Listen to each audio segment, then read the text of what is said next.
tentar cumprir fielmente as leis, o que eles fizeram? Eles começaram a criar novas leis, que foram chamadas de leis orais. E aí, nessa ansiedade de tentar ser fiéis à lei, eles criaram mais de 600 ordenanças. Além das leis escritas, eles criaram leis orais. E acabaram colocando as leis orais ao mesmo nível, ou até mesmo às vezes mais do que a lei escrita. Então não é incomum nós olharmos para as Escrituras e nós vermos relatos dos fariseus tentando chegar até Jesus e cobrar de Jesus e dos discípulos a lei. Não sei se vocês se lembram, mas tem passagem que eles chegam e falam: Ei, Jesus, os seus discípulos não lavam as mãos antes de comer? Cobrando a lei. Outra ocasião, eles chegaram para Jesus e falaram: Ei, Jesus, os seus discípulos não jejuam, não? Eles eram mestres da lei. Eles tentavam observar a lei, cumprir a lei. Por que é importante a gente saber disso? Porque agora eles se aproximam de Jesus fazendo uma pergunta. Mas essa pergunta não é uma pergunta sincera. É uma pergunta muito capciosa. Eles tentam induzir Jesus ao erro. Eles vão dizer para Jesus assim: Jesus, é certo o marido se separar da sua esposa? E quando nós olhamos um outro evangelho, que é o evangelho de Mateus, ele traz um elemento a mais nessa pergunta, que é certo o marido se separar da sua esposa por qualquer motivo? Por isso que é muito importante nós entendermos que os evangelhos, eles se complementam, né? São 4 evangelhos: Mateus, Marcos, Lucas e João, e 3 desses evangelhos são chamados de sinóticos. O que isso significa? Sim, significa mesma, e ótico, visão. Então são relatos de pessoas diferentes que viram acontecimentos, mas cada um relatando na sua visão. Imagine que esteja na igreja eu, você e mais outra pessoa. E aí acontece um acidente lá na rua. E aí a polícia chega para pegar os depoimentos. Então eu estou aqui, você estava no meio da igreja e o outro irmão estava lá no portão. Cada um viu a mesma situação, mas de óticas diferentes. Então a polícia pega todos os relatos e aí consegue complementar. E é importante nós olharmos esse relato de Mateus, que também estava ali relatando, que também estava relatando esse momento, e ele fala: os fariseus perguntam isso para Jesus: é certo o marido se separar da mulher por qualquer motivo? Aí Jesus responde com outra pergunta, e aqui eu estou conjecturando, Jesus vira para os fariseus e diz: ué, me diz vocês, não são vocês que são os mestres da lei? Não são vocês que são os representantes da lei? O que a lei fala sobre isso? E aí eles respondem, eles acham que tem uma carta na manga, e eles acham assim: nós somos os fariseus, nós entendemos tudo, nós interpretamos a lei como ninguém. E aí eles respondem assim: Moisés, representante da lei, permitiu que o marido se divorciasse sim da sua mulher. E aí agora eles estão evocando o quê? Deuteronômio 24:1. Eles respondem usando Deuteronômio 24:1. Mestre da lei, sabiam a lei de cor. Jesus, eu vou te responder na lei. Deuteronômio 24:1. Moisés fala que pode sim se divorciar da sua mulher. E eu gostaria que nós lêssemos juntos. Deuteronômio 24:1. Se um homem tomar uma mulher e se casar com ela, e se ela não for agradável aos seus olhos, por ter ele achado coisa indecente nela, e se ele escrever uma carta de divórcio e a entregar à mulher e a mandar embora, e aí o versículo continua. Mas volta, por favor, a primeira parte do versículo. Aqui começa a ficar muito interessante, gente, porque nós precisamos fazer a nossa primeira pausa para entender melhor. De que forma os fariseus estavam tentando induzir Jesus ao erro? Dentro do farisaísmo, dentro dessa escola que interpretavam as leis, existiam 2 linhas de interpretação, 2 linhas que tentavam interpretar a lei. A primeira delas era uma linha mais rígida. Eles diziam assim: a lei precisa ser interpretada à risca. Então, esse caso que Moisés cita aqui em Deuteronômio, O marido só pode se separar da mulher em caso de imoralidade sexual. Então, essa linha era uma linha mais conservadora. Já existia uma outra linha, que era uma linha mais liberal. Eles diziam assim, eles eram muito flexíveis com relação à lei. Eles falavam, não é bem assim, a gente não precisa ir muito assim à risca. A gente pode tentar ser mais maleável. Então, essas duas escolas, dentro do farisaísmo, eles tinham essas discussões sobre interpretação da lei. E aí, a discussão deles era assim, o que a palavra indecente significa? O que seria esse indecente ao ponto do homem ter o aval de poder se separar da sua mulher? E a primeira linha de interpretação, os conservadores dizia, indecente quer dizer somente imoralidade sexual. Já os conservadores diziam, não. Qualquer motivo é passível de separação. E aí eu quero trazer algo para vocês, que pode ser que você vai ficar um pouco chocado. Era muito comum no judaísmo daquela época, os maridos darem a carta de divórcio para a esposa por motivos banais. Alguns deles. Se ele não gostasse do sabor da comida da mulher, ele poderia se separar. Se ele visse outra mulher e a achasse mais atraente do que a sua, ele poderia dar carta de divórcio para a sua mulher. Se ele desconfiasse que a sua mulher o havia traído, ele poderia dar carta de divórcio. E tantas outras coisas tão banais. Qualquer um desses motivos banais poderia fazer com que o marido mandasse embora sua esposa, sem direito a nada, e ele ficaria tranquilo.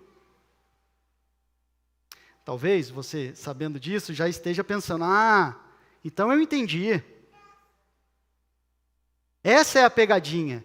Eles estão tentando fazer Jesus tomar partido entre conservador e liberal e colocar em guerra essas duas escolas de interpretação. Mas, se você for um leitor atento às Escrituras, você vai observar que Jesus ele segue a linha conservadora. Ele segue a linha conservadora. Só que é algo muito mais profundo do que ser somente conservador. Porque Jesus ele sai em defesa da mulher.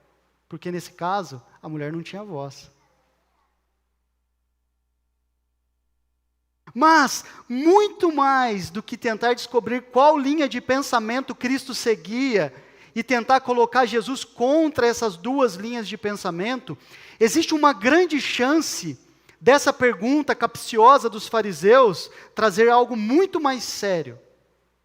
Porque lá no verso 1 nós vimos que Jesus ele estava a leste do Rio Jordão e ele estava num local muito importante. Um local onde o seu primo, João Batista, havia sido martirizado. Você se lembra como João Batista morreu? Decapitado. Por que decapitaram João Batista? Porque João Batista estava confrontando o rei Herodes Antipas. Ele estava dizendo assim, Herodes, você está em pecado. Por que Herodes estava em pecado? Porque Herodes havia casado com a mulher do seu irmão. João Batista estava ensinando, essa prática, Herodes, é errada. Você está errado. E aí ele arrumou um problema para a cabeça. E perdeu literalmente a cabeça. Então a ideia aqui é de que os fariseus estavam tentando fazer com que Jesus seguisse a mesma linha de João Batista, para que então eles levassem essa afirmação de Jesus até Herodes, para tentar prejudicar Jesus. E tentar fazer com que Jesus morresse. Observa como os fariseus eram bem capciosos, mas houveram outras situações que tentaram fazer com que Jesus caísse ali em contradição, ou tentassem fazer com que Jesus fosse pego nas suas respostas. Lembra-se que uma vez chegaram até Jesus e falaram assim, Jesus, o senhor é sábio, o senhor é muito inteligente, é certo pagar imposto? E os fariseus odiavam Roma. Os fariseus odiavam os cobradores de impostos. Então eles chegam para Jesus e falam assim: é certo cobrar imposto? Aí como que Jesus responde? Seus hipócritas, mostra para mim uma moeda. E aí eles mostram, ele fala, qual a foto que está nessa moeda e qual a inscrição? É de César. Então dê a César o que é de César e dê a Deus o que é de Deus. Outra feita, eles chegaram para Jesus e falaram assim: com que autoridade você faz essas coisas? Quem te deu essa autoridade? E aí Jesus responde assim, com outra pergunta. Eu posso responder isso para vocês, mas se vocês me responderem uma coisa. O batismo de João Batista, ele é do céu ou é dos homens? Jesus, espera aí, a gente precisa conversar aqui. Aí vai os fariseus, e aí, o que a gente responde? Se a gente falar que é do céu, ele vai dizer, então por que vocês não acreditaram? Mas se a gente falar que é dos homens, nós temos vários seguidores de João Batista aqui, e aí eles vão pegar a gente aqui e vai dar problema. E aí eles voltam e falam, Jesus, a gente não sabe qual a resposta. E aí Jesus fala, então eu também não vou responder para vocês com que autoridade eu faço essas coisas. Percebe? Jesus não estava somente um passo à frente deles. Jesus estava anos-luz à frente deles. Vejamos como o diálogo aqui com Jesus continuou. Eles respondem de forma correta. Eles usam Deuteronômio 24:1. Beleza. Moisés permitiu sim que houvesse carta de divórcio.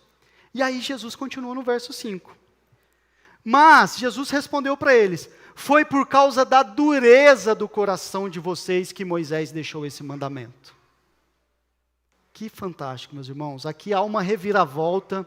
Aqui Jesus dá uma resposta que nos deixa maravilhados. Por quê? Porque Jesus vai trazer à tona qual o real motivo pelo qual existem as separações. Ele vai dizer, as separações existem por causa da dureza do coração do ser humano. Esse é o principal motivo, o pecado. E aí Jesus continua dizendo, porém, desde o princípio da criação, ou seja, antes de existir a lei de Moisés, Deus os fez homem e mulher. E aí Jesus cita Gênesis 2.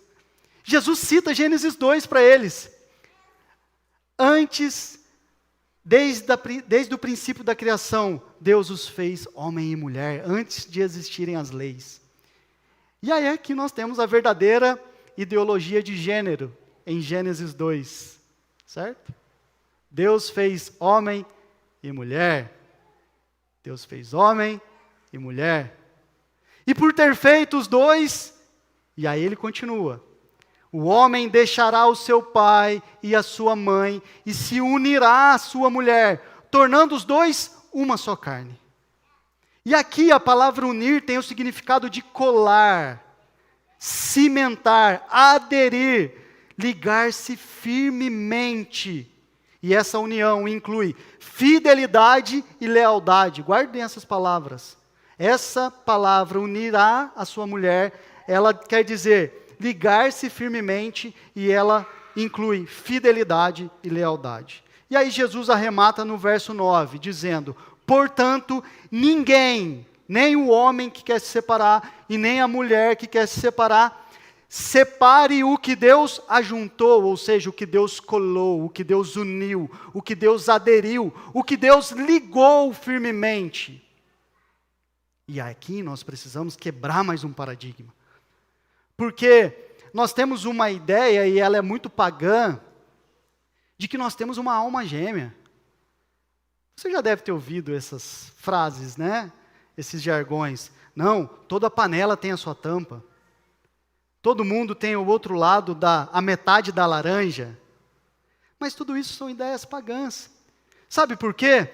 Porque o casamento é uma união entre dois pecadores. Não encaixa. Não vai dar certo. A engrenagem não vai encaixar. A cola não vai bater. A não ser que essa cola venha de Deus. Por isso que Deus é quem une. Por isso é quem O casamento é uma união que ela é firmemente ligada por Deus. Deus. Só que Jesus aqui, ele não está negando o ensinamento de Deuteronômio 24:1. Mas ele está mostrando para eles, para os fariseus e todos os ouvintes ali, a multidão, de que a separação nunca foi plano de Deus. Nunca foi. Jesus, ele está corrigindo a rota de interpretação deles, está corrigindo o pensamento deles. Ele está dizendo, não é sobre separação, é sobre casamento, é sobre família. A separação é uma exceção à regra, não era para ser assim. Isso só acontece porque vocês têm o coração pecaminoso. A permissão de Deus não expressa necessariamente o seu desejo. Nunca foi desejo de Deus que houvesse separação. E a separação só comprova como o nosso coração é pecaminoso. A separação ocorre justamente porque homens e mulheres não conseguem se manter fiéis e leais aos mandamentos do Senhor. Então eles quebram essa aliança que foi feita. O ensinamento de Jesus aqui é muito claro. É muito claro. A regra, o ideal, é o casamento monogâmico entre homem e mulher, e ambos se tornam uma só carne, constituindo assim uma família.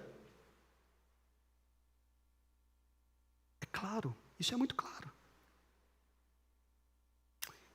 E aí chegamos aos versos finais. Depois disso, eles vão para casa. O que acontece? Os discípulos voltaram a fazer perguntas para Jesus sobre esse assunto. E aí o verso 11 e 12 nos deixa com uma pulga atrás da orelha. E muitas vezes as pessoas pegam esses dois versículos e já tentam aplicá-los sem entender todo o contexto. Verso 11 diz, e Jesus disse, quem repudiar a sua mulher e casar com outra comete adultério contra aquela. E se ela repudiar seu marido e casar com outro, comete adultério. Mais uma vez, nós vemos que nem sempre os discípulos entendem o que Jesus está dizendo. E aí o que Jesus faz? Jesus ensina em público e depois Jesus precisa explicar em particular para eles, na intimidade com eles, o que ele está realmente ou estava realmente querendo dizer. Mas, para nós entendermos melhor esses dois últimos versos, nós precisamos lançar mais luz sobre eles. E aí nós precisamos recorrer a outras porções da Escritura. Vamos ver o que Jesus disse em Mateus, capítulo 5, verso 31 e 32. Mateus, capítulo 5, verso 31 e 32. Porque se nós só olharmos esses dois versículos, parece que Jesus está falando que não pode se separar de jeito nenhum e que todo mundo que já está no seu segundo casamento está em pecado. Parece isso. Mas nós precisamos recorrer a toda a Escritura para entendê-la.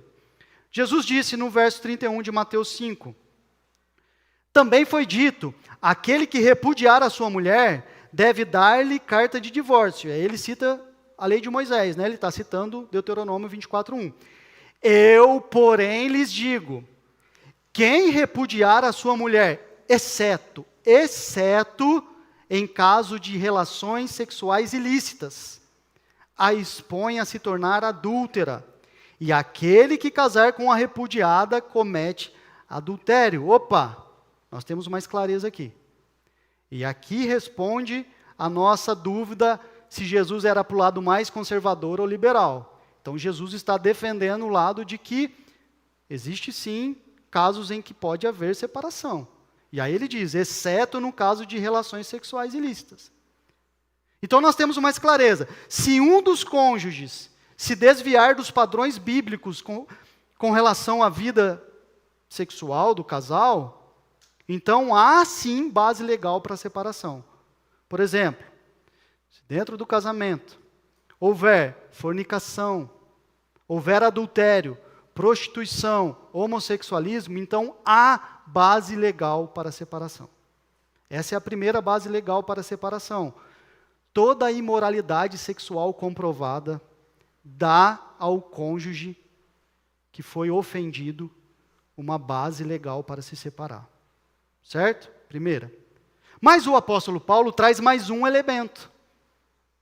Vejamos, 1 Coríntios capítulo 7, verso 10. 1 Coríntios capítulo 7, verso 10.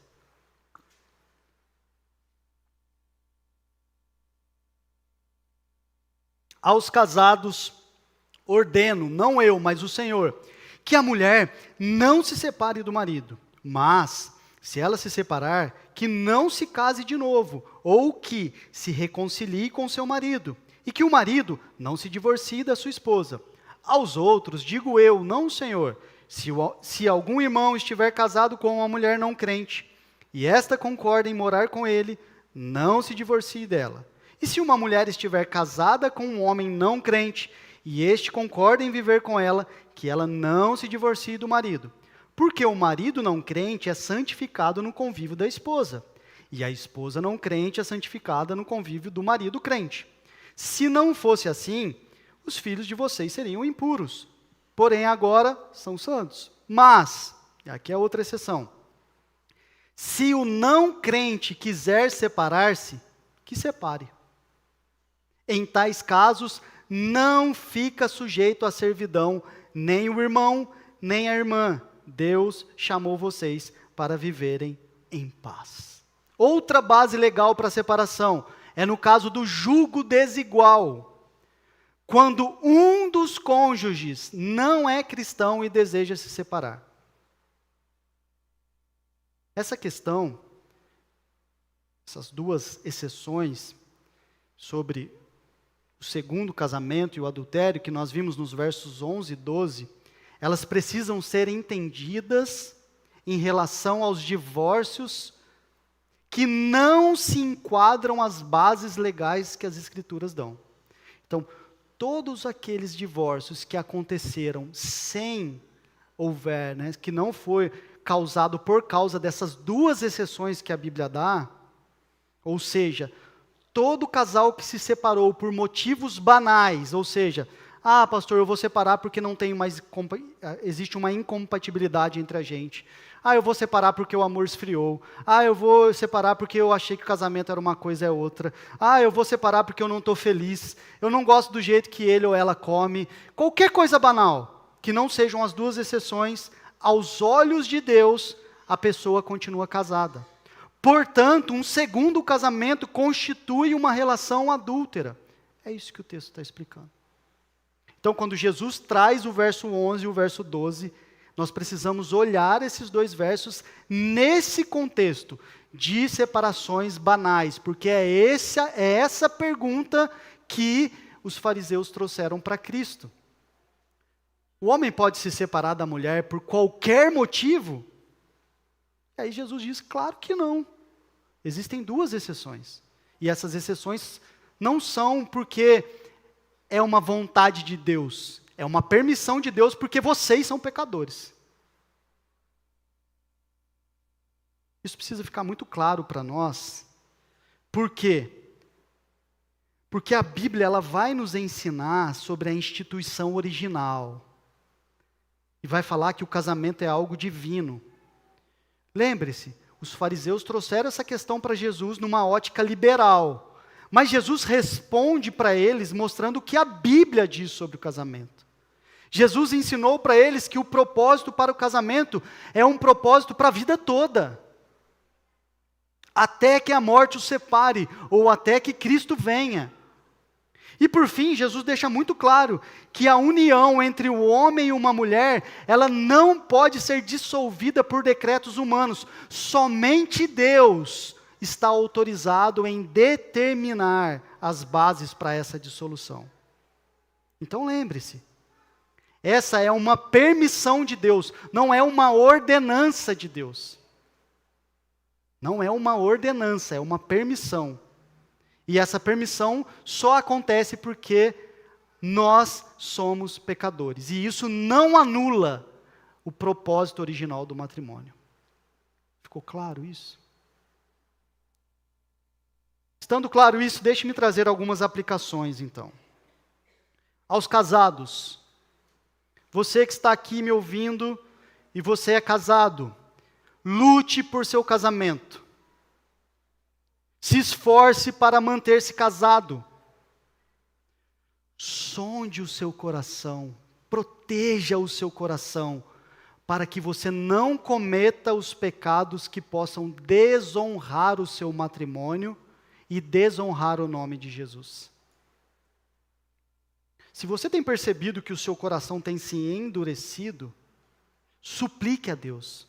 Ore a Deus pedindo: Deus, tem misericórdia de mim, me livre desse mal.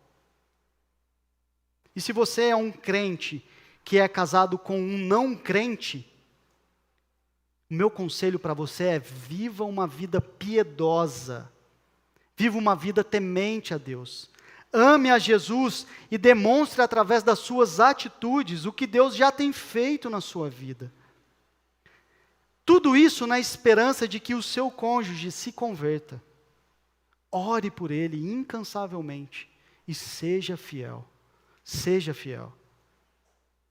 Aos casais, busquem ajuda. Busquem auxílio para viverem uma vida que honre a Deus. Não se isolem, gente. Peçam ajuda. Procurem bons conselheiros. Pessoas que temem a Deus, pessoas que já são experimentadas dentro do casamento, para os ajudarem. Santifique o seu casamento. Ore por seu cônjuge. Invista em uma vida a dois. Fortaleça-se na palavra de Deus, na comunhão com os irmãos da fé, que podem te ajudar nas batalhas da vida. O casamento não vem pronto, gente, é uma construção. Nós investimos tanto em tantas áreas, principalmente na profissional. Gastamos tempos e recursos para sermos os melhores profissionais. Por que você acha que o seu casamento vai vir pronto? Não vai. É uma construção, invista. Venha para a igreja, faça cursos, tome conselhos, leia bons livros. Ore com seu cônjuge, ore com seus filhos. E não se esqueçam, casamento é uma instituição divina. Deus instituiu a família. E Deus ordenou o casamento para ser para a vida. Você que é casado, você fez um juramento diante de Deus e diante de pessoas que estavam ali como testemunhas. Trate de cumprir esse juramento. Agora, para você que é solteiro, casamento não é brincadeira. É algo muito sério.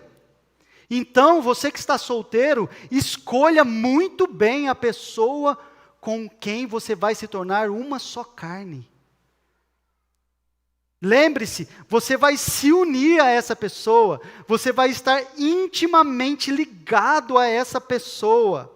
E essa ligação vem da parte de Deus. E essa ligação vai ser para a vida toda. A minha oração para você, solteiro, a minha oração é que Deus te livre da cegueira da paixão. Infelizmente, o que mais nós temos visto são pessoas solteiras que, quando ficam apaixonadas, elas ficam cegas. E a última coisa que elas querem saber é: quais as diretrizes de Deus para o meu relacionamento? Infelizmente. Infelizmente.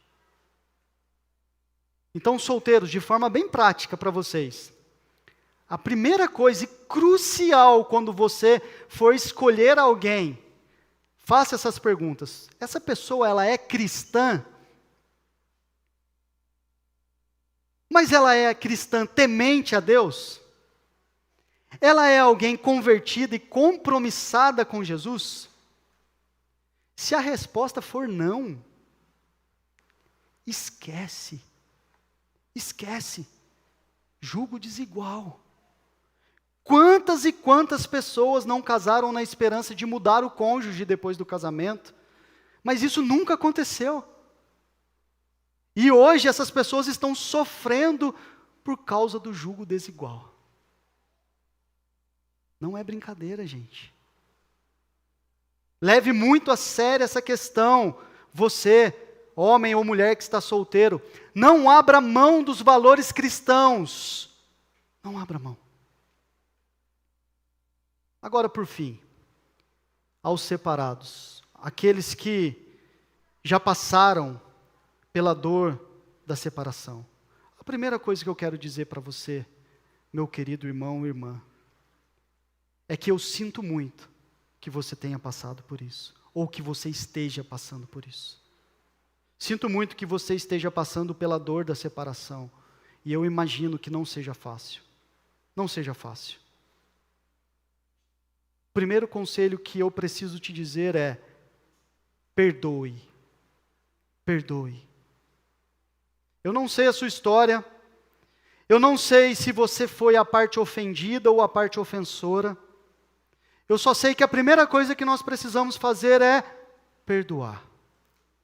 Perdoar. O perdão não é opcional para o cristão. Por maior que tenha sido a ofensa contra você, o caminho é o perdão. Perdão é uma decisão. Ainda que você não esteja sentindo nenhum desejo de perdoar, lembre-se, Jesus te perdoou das suas ofensas. E Ele vai te ajudar a liberar esse perdão através do Espírito Santo de Deus trabalhando em sua vida, no seu coração. Você não está conseguindo perdoar? Você não está conseguindo exercer o perdão? Ore. Achegue-se diante do Senhor. Rasgue o seu coração para Ele. Diga: Senhor, eu estou decepcionado, eu estou com raiva, eu estou triste, eu estou com ódio. Mas confesse o seu pecado, eu não consigo perdoar, me ajuda. Clame a Deus, e Ele vai te ajudar. Porque perdão não é uma opção, perdoe. E o segundo conselho que eu te dou: se possível, se reconcilie com o seu cônjuge. O perdão seguido de reconciliação é a melhor resposta para a separação. Mas, para isso, a parte ofensora precisa estar arrependida. Isso é importante. E o arrependimento é mudança de atitude, é abandonar o pecado. Eu sei que nem sempre é possível reatar, nem sempre é possível reconciliar, porque talvez a pessoa já constituiu família, talvez você já constituiu outra família, a vida seguiu. Nesse caso, perdoe, e se a sua situação se enquadrou nos motivos citados nessa pregação, esteja em paz, prossiga a sua vida, temendo Jesus, amando Jesus, vivendo para a glória dEle. E uma última palavra pastoral para vocês. Nós não queremos ser indiferentes às lutas e às dores de ninguém. Nós sabemos que cada situação é uma situação. Nós, como ministros do Evangelho, tementes ao Senhor, nós sempre vamos lutar por aquilo que é a regra. Ou seja, manter o casamento, buscar reconciliação, buscar o perdão. Nós vamos lutar por isso, gente. Sempre. Mas nós sabemos que nem sempre é possível. Nem sempre é possível uma reconciliação. Nem sempre é possível que as partes ofensoras se juntem novamente. É o que nós fazemos. Oramos, ouvimos as histórias, buscamos aconselhar à luz das Escrituras e pedimos para Deus. Nós estamos à disposição, meus queridos.